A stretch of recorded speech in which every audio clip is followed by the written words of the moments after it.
ध्रुव जी महाराज उत्तानपाद जी की पत्नी है सुनीति, उनके बेटे हैं। अब एक पत्नी और ले आया, सुरुचि बेटा हुआ उत्तम। सुनीति ने कहा अगर मेरे साथ रहना है सुरुचि ने तो ये सुनीति को बाहर निकालो। बाहर निकाल दिया, झोपड़ी बनाकर रहने लगी।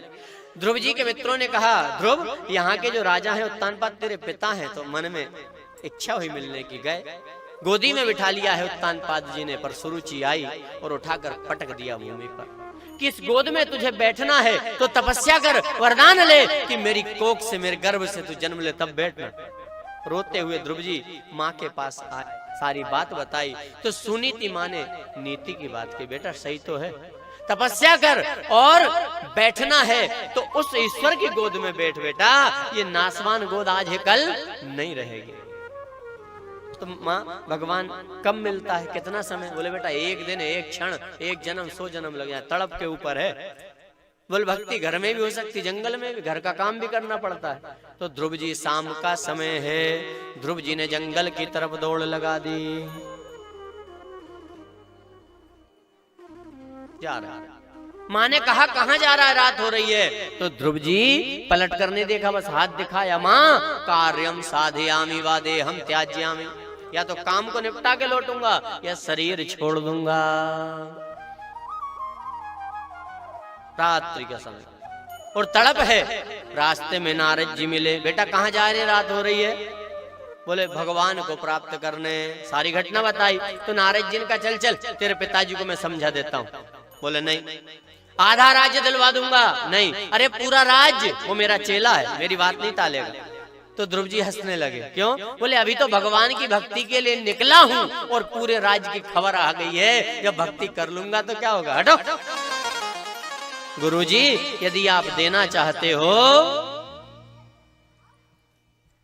तो तरीका बताओ भगवान कैसे मिलेगा, और नहीं बता पाओ तो हटो।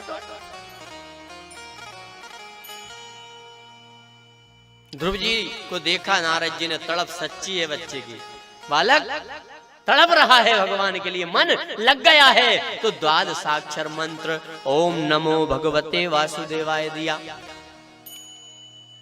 ध्रुव जी आए हैं घने वन में, कहा मथुरा आए, यमुना में स्नान किया, मधुबन गए। 3 दिन में एक बार उठते, पहला महीना फल खाते, जल पीते और ओम नमो भगवते वासुदेवाय। दूसरे महीने में 6 दिन में एक बार उठते, घास पत्ते खाते, जल पीते, ओम नमो भगवते वासुदेवाय। 9 महीने में केवल जल पीते, ओम नमो भगवते वासुदेवाय।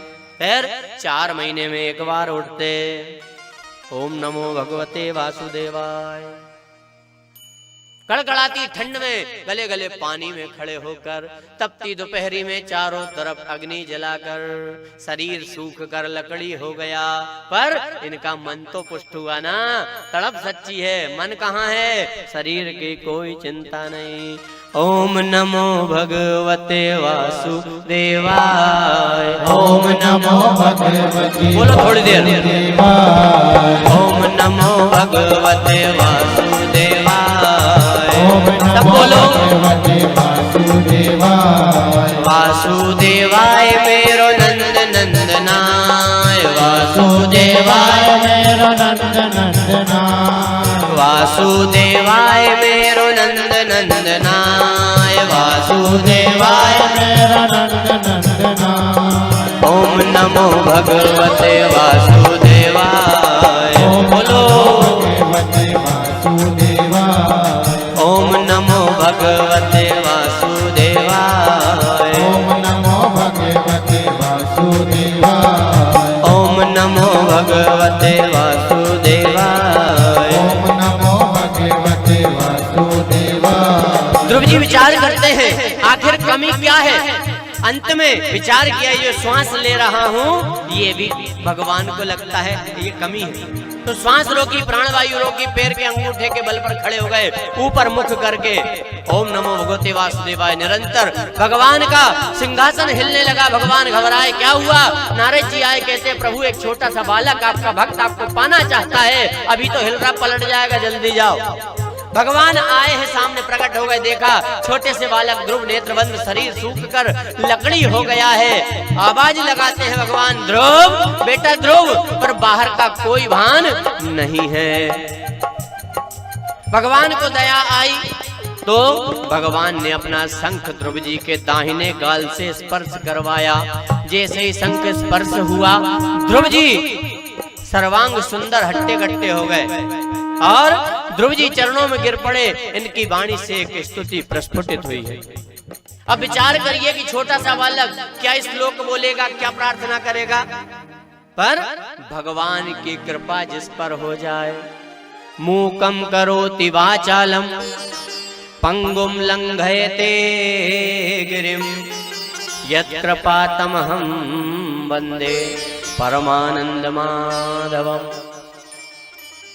ध्रुव जी प्रार्थना करते हैं, योऽन्तः प्रविश्य मम वाचमिमां प्रसुप्तां संजीवयत्यखिल शक्तिधर स्वधाम्ना अन्याश्च हस्तचरण श्रवणत्वगादीन् प्राणान् नमो भगवते पुरुषाय तुभ्यम्। चरणों में गिर पड़े हैं। भगवान बैठ गए और ध्रुव जी को गोदी में बिठा लिया। मांग बेटा क्या चाहिए। अब ध्रुव जी के प्रभु क्या मांगू, बिना मांगे तो मिल गया, गोद में बैठना था। और मांग और मांग और मांग, बार बार। अंत में ध्रुव जी इनका प्रभु आप ही दे दो। हाँ। तो भगवान ने दिया है ध्रुव जी को 36,000 वर्ष तक राज्य, और उसके बाद ध्रुव लोक की स्थापना कर दी, अमर कर दिया। और ध्रुव जी का देखा प्रभु, मैं मांगता तो कितना मांगता, हाँ? सांसारिक जीव हूं, पर आपने दिया और हमें भी चाहिए। ये कथा सीख दे रही है कि भक्ति करना, पर भगवान खुद भी आ जाए सामने मांग तो मत मांगना, उस पर छोड़ देना। क्यों कमी यही है, करते तो हम हैं, पर ये थोड़ा थोड़ा मांग के सब निपटा लेते हैं। भगवान की भक्ति की थोड़ा सा कुछ, अब भगवान ने कुछ ज्यादा सोच रखा और अपन ने कहा भगवान ये चल ठीक है, तो ये नहीं करना। भगवान पर छोड़ दो, और यदि उस पर छोड़ा तो कभी घाटा नहीं होगा। उस पर छोड़ दो। और भक्ति कैसी होना चाहिए पता है, निष्काम भक्ति हो। हर जगह ये बात आती है और बोलते हैं कि भजन करो तो भगवान से मांगना मत, निष्काम। यदि मांग लिया तो वो भक्ति नहीं, वो मजदूरी है। आपका 2 घंटे हमने नाम लिया, 2 घंटे माला की, अब ये मनोकामना की लिस्ट है, करो। हाँ, तो ये भक्ति नहीं है, ये मजदूरी। भक्ति करना, भगवान से मांगना मत, योग्यता लाना। और जिस दिन योग्यता आ गई तो मांगने की आवश्यकता नहीं, वो सब जानता है। हाँ? वही तो भगवान है ना जो शुरुआत अपन ने की थी, जो सबके मन की जानता है। हम कल क्या सोचेंगे ये आज ही भगवान को पता है। हाँ, इसलिए उससे मांगो मत, बस भजन करो, मन को लगाओ। और मन कब लगेगा, जब हम ऐसी जगह जाकर के बैठेंगे। ध्रुव जी का मन लगा, आए राजा बन गए, उत्तम जी यक्षों के द्वारा मारे गए, यक्षों को दंड दिया, नारद जी ने समझाया। मृत्यु का समय आया, ध्रुव जी का हाथ जोड़कर मृत्यु खड़ी है, क्यों, मेरी ताकत नहीं आपको स्पर्श कर लो, आप मेरे मस्तक पर पैर रखकर विमान में बैठिए। ध्रुव जी विमान में बैठे और आगे आगे सुनीति माँ का विमान, सुरुचि माँ का विमान, ध्रुव जी का विमान, ध्रुव लोग गए। बोलिए ध्रुव जी महाराज के।